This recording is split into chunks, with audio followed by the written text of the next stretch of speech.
Welcome back mga kaaldab. Ito na naman po ang inyong lingkod, si Mr. Destiny. At magbibigay po tayo ng pinakamainit na update po ngayon sa social media. Nakakalungkot lang po dahil hindi nga po nanalo si Congressman Atayde mga kaaldab sa Busan. At ito pa po yung nakakalungkot. Hindi ka na nga nanalo, hindi pa sinamahan ng kumbaga ang kanyang asawa daw mga kaaldab na si Main Clown.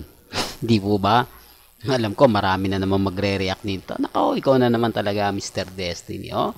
Ang ganda na nga ng pasok mo pero hindi pala totoo. Sa totoo lang po mga kaaldab, itong mga update natin, matatawa po talaga kayo.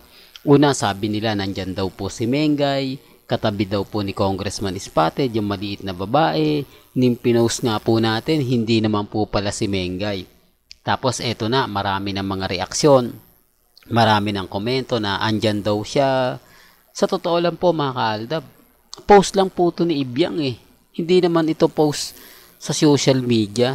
Hindi naman po ito post mismo ng, sabi ko nga, mahirap po talagang mag-react, mahirap po magkomento. Pero pansin nyo naman po mga kaaldab yung mga kaganapan. Ramdam nyo naman po siguro yung mga nangyayari. Dito sa channel natin mga kaaldab, lahat naman po na mga update sapul na sapul po ninyo. Hindi po ba? Gaya nga po ng hindi pagkapanalo ni Congressman Spotted. Tapos yung mga update naman po na halatang halata po mga kaaldab na wala naman po talaga si Mengay. Ang nakakalungkot kasi nito, pinipilit po ng mga Armin at main fanatics na naandyan nga po si Mengay. Tapos wala naman pala. Di po ba? Sino nga po ba yung bitter? Oh, sa totoo lang kung naandyan po si Mengay, di dapat kumbaga nag-viral na yan, nag-trending na yan. Di po ba? Pero wala eh. Patunay lang po yan na talagang wala sa US si Mengay.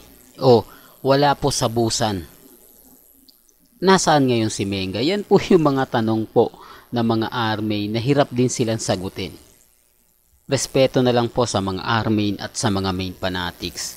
Wala naman po talagang saysay ngayon ang army. Hindi ko nga po alam kung bakit nabuo pa yan eh. Total, sa totoo lang naman po mga kaaldab, anong silbi ng army kung wala naman pong post? Anong silbi ng mga army kung hindi naman po sila nabibigyan? Sino nga po ba yung founder niyan? Sino nga po ba talaga yung leader o yung tumatayong tagapagbigay ng update ng army? Hindi po ba wala? Gawa-gawa lang po nila yung army. Tapos ngayon, kapag binabati ko sila, galit sila, guilty sila.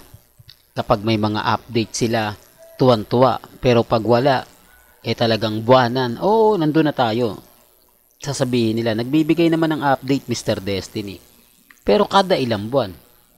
Kada ilang buwan nga po ba sila talaga nagbibigay ng update? Hindi po ba 3, 4 na buwan?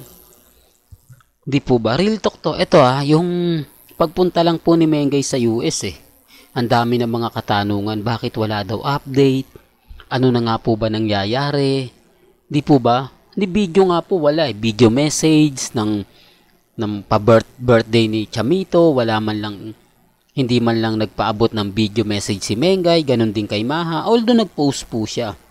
Yung throwback nga lang po. Hindi siya latest.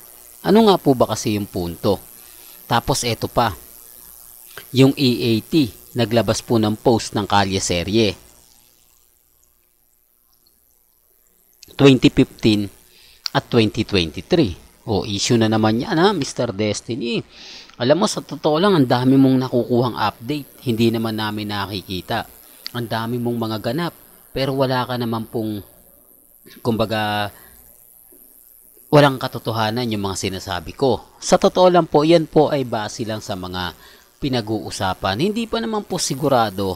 At least updated po kayo. Masama po ba ang magbigay ng update?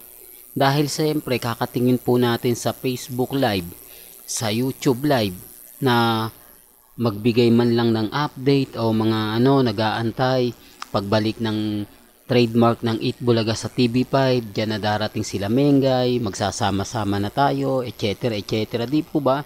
Wala eh. Kaya nga po ako nagtataka rin eh. Kung totoo nga po talagang may admin ang Armain, bakit hirap po silang maghanap kay Mengay? Bakit hindi po nila matanong ng direct to the point kung kailan nga po ba at kung nasaan si Mengay? Bakit hindi makapagbigay ng update si Mengay sa kanila? Nasaan na yung mga admin nila? Wala. Nga mga kaaldab. Tapos pipilit po nila na naandyan si Mengay sa Busan. Pipilit nila na magbabakasyon sila Mengay dyan sa Busan. Wala nga po si Mengay. Kaya nga yung tanong, bumabaha ng tanong, asan si Maine Mendoza? Kung wala siya sa Busan, wala siya sa US, nasaan siya? Di po ba? Kaya nga po wala pa rin silang sagot, wala pa rin po silang update. Sabi nga po nila, nagmistulang, kumbaga, palaisipan ngayon si Maine Mendoza kung nasaan siya. Ang hirap daw po ngayong hanapin. Bakit daw po hindi na siya katulad ng dati na napakasipag mag-update, malaki na nga po raw nagbago kay Mengay, parang nagagaya na siya kay Congressman Spotted na tamad mag-post. Si Ibiang naman nag-post nga, wala naman pong reply, hindi pa nagko-comment sa mga post niya. Wala man lang update kung bakit wala si Mengay sa Busan. Ano nga po ba pinagkakaabala ni Mengay sa Busan? Sa US, kung naandun siya, ano to? Babalik si Congressman Spotted sa US? Di po ba? Ang dami mga tanong eh. Tapos, yung iba ano ba yan? Bakasyon ba yan? Congressman na yan? Ganito, ganyan.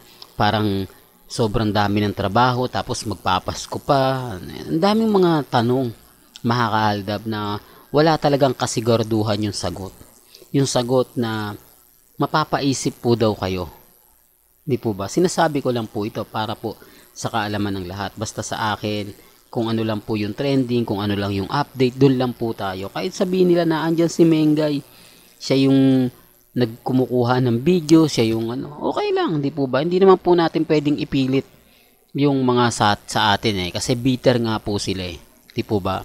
Well, hanggang dito na lang po ang ating latest updates. Kaya kung gusto nyo pa po ng pinaka-latest at sariwang update, abay tumutok lang po kayo dito sa channel ni Mr. Destiny para updated po kayo sa mga latest at sa mga bagong video po na ilalabas po natin. Kaya kung bago ka lang sa channel na to at isa kang true-blooded Aldab Nation na nagmamahal po kila Mengay at Isoy, tama po ang channel na pinuntahan mo, kaya consider na po kitang bagong subscriber. At huwag mong kalimutang i-share ang mga video po natin sa mga mami, sa mga titas, at sa mga senyor. Hanggang sa muli, salamat po sa panonood at pakikinig.